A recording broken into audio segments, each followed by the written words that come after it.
Shayla, and today I have another video for you.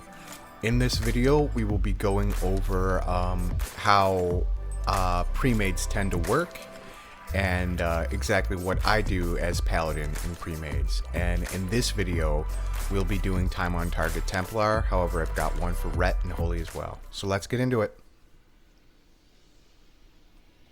Alrighty, so the second I load into the game, I realize, oh my gosh, I'm surrounded by people I know.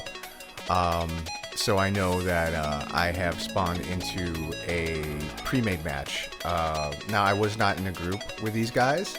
However, I have been in groups with these guys before, and I understand that everybody here, everybody present, is a really good player, and they all know what to do. So, you know, there will be no hand-holding using raid warning. There will be none of that. I mean, we'll still call out enemy movements, but we can expect all of the team to know exactly what they need to be doing and why. So that's super nice. So my main focus is I'm going to ride out into mid. I'm going to support our damage dealers, our warriors, and our mages. I'm going to drop a seal, you know, probably wisdom or light, on whoever gets closest to me. One, so that anybody who hits him gets some regeneration, and two, just to get my Holy Judgment proc. So yeah. And again, it's not even close, because when it's a pre-made versus, you know, a disorganized match, I mean, it's like night and day. It's usually a stomp, and sometimes it's not fun, you know, like you can only do 2 stomps in a day before it becomes like, all right, this is boring, like, you know, I want to face another pre-made. I don't know if that's just me or if that's other players too, but personally, I don't like blowing people out every game. That's not fun for me. I like really close games, and I like when the team is also skilled too. Because otherwise, you know, I'd rather just do a disorganized match versus disorganized match. You know, it's more fun that way. There's more element of surprise. I don't like just blowing people out every time. It's boring. Alrighty, so Sethrus, our flag carrier, is gone. So we are going to continue to control mid. I am going to back up my 2 buddies here, Xenocrates and Prizclaw. I don't know exactly how to pronounce it. I think it's in a different language. But I've known him for 4 years. Really good friend. We've been doing blood rings together for years and years and years. Oh, we had this little funny moment here where Zig realized, he's like, I'm not gonna win, but I can still have fun. So he decides to roleplay rock with Prez. And I'm laughing at him. I'm like, dude, what are you doing? This is not the place for this. But yeah, I'm gonna beat him up a little bit. And there he goes. So yeah, just a little bit of levity in the middle of our match. The other team just realized very quickly that they were completely outmatched. So I guess they just threw their hands up and were like, yeah, well, we'll let them 3-cap and we'll be on with it. And again, that's another reason why I don't like to pre-made all the time, every time, all day, every day. Because I really do love PvP, and I really do enjoy this game. And first of all, that's not enjoyable for the people you're playing against. And second of all, that's just not fun. You know, you do it maybe 3 or 4 times, and then like you're just like, all right, I'm tired of blowouts. Maybe some other people they're cool with dominating every time, just completely, you know, smashing up a weak team. But that's not the type of player I am. I don't find that fun. I find that just a poor use of my time. So we're gonna come in here. We're gonna back up our people. We're gonna make sure he's healed. We're gonna cleanse him, get a freedom on him, just so he can move freely and beat up that mage and warlock. And again, playing support, time on Templar is the perfect hybrid class for both healing and doing damage. The most important thing is to make sure that the people around me are performing at maximum efficiency. So I'm going to make sure that they're doing fantastic. So now we're just farming their graveyard, and there's nothing they can really do about this, because Xenocrates and Prizclaw, they do crazy damage. Like, if you've seen my Ret gameplay, I mean, Xenocrates probably does more damage than that. Prizclaw does as much. No, he does more damage than I do. He's got a Might of Menthol. So yeah, I'm just going to keep those two up. It's the best use of my mana. They really do not need me to contribute to damage, but they could definitely use some heals, so I'm going to make sure that they got it. And in a second here, I'm going to go just because I'm not hitting anybody. I have to pop a combat pot. Those combat pots are phenomenal investments. 11 silver each, and they restore about 1,200 mana plus, every time you use them. So again, you want to stock up on those before you head into your battleground. Just keep on top of it. And again, these two guys are gonna come back in here and completely just smash them up. They do so much damage, it's not even kidding.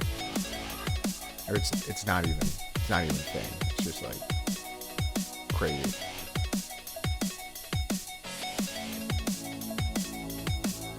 And at this point, we're about to 3-cap. So yeah, premades, if you have a good team and everybody knows what you're doing, they go really, really fantastically. You can get some really quick games. You can get your marks really fast. But again, if you love the actual the sport of the game, I recommend you switch it up. You go premades and then you go public matches, because it gets boring, just doing the same thing every time. So switch it up. Alrighty, for this next match, we have the same crew. We're just going to head out. We're going to do our thing. Control mid. Pick up the flag. Everybody knows what they're doing. And, yeah. So, I usually follow Xeno because we have really, really good synergy. I'll usually pick, like, 1 or 2 characters that I sort of want to pocket heal for.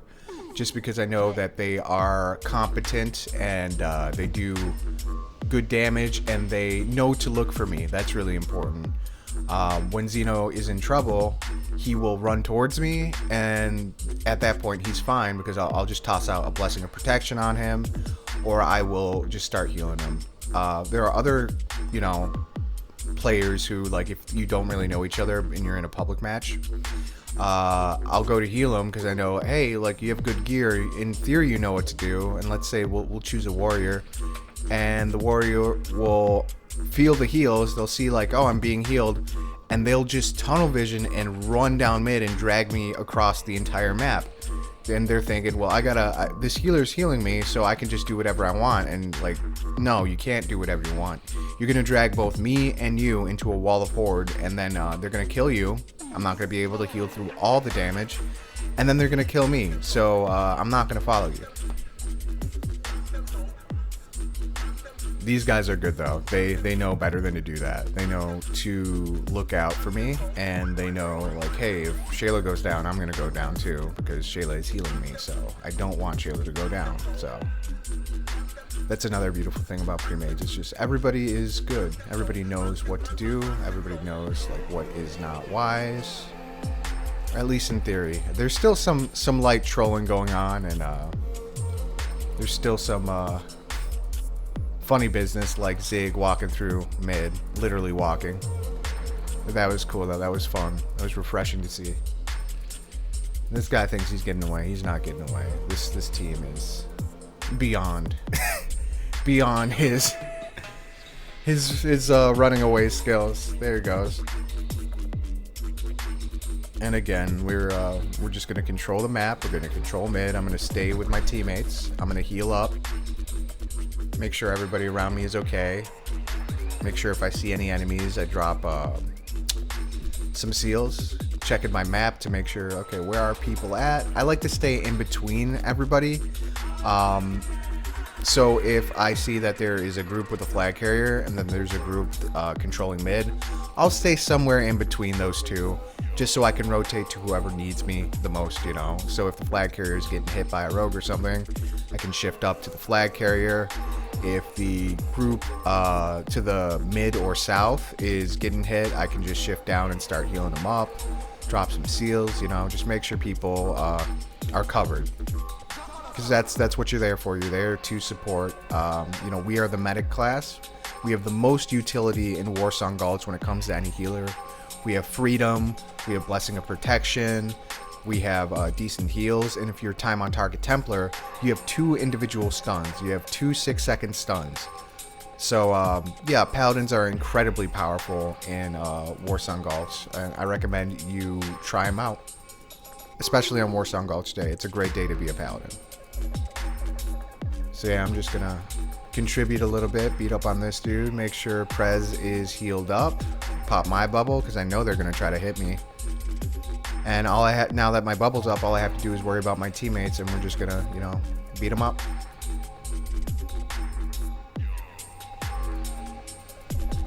And again, they always run for Rejuve Hut, and it's just like, well, we're probably gonna stop you. I mean, it's respectable though. It's a smart move. It's like if you know you're gonna get the actual you know, I don't know, wind beat out of you.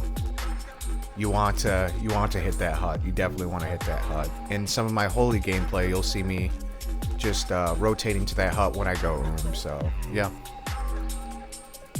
Again, easy match, and it isn't like this every time. In fact, I tend to prefer it when we run against another pre-made, and the Horde have some really fantastic pre-made teams. The Horde tend to, and you know, people are gonna get mad at me for saying this, the Horde tend to have better players in general, and I'm not saying Alliance doesn't have good players. I'm saying that the per capita amount of good players tend to be on the Horde because a lot of new players go Alliance because they think Alliance good guys, Horde bad guys, and that's not the case.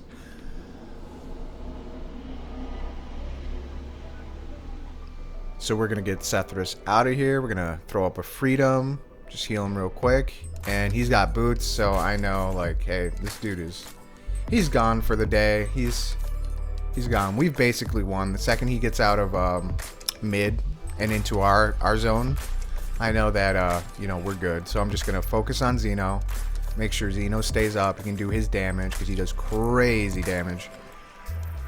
Take this sphere off. Yep. And I'm just gonna go back to supporting him. We're gonna see if we can slow this lockdown.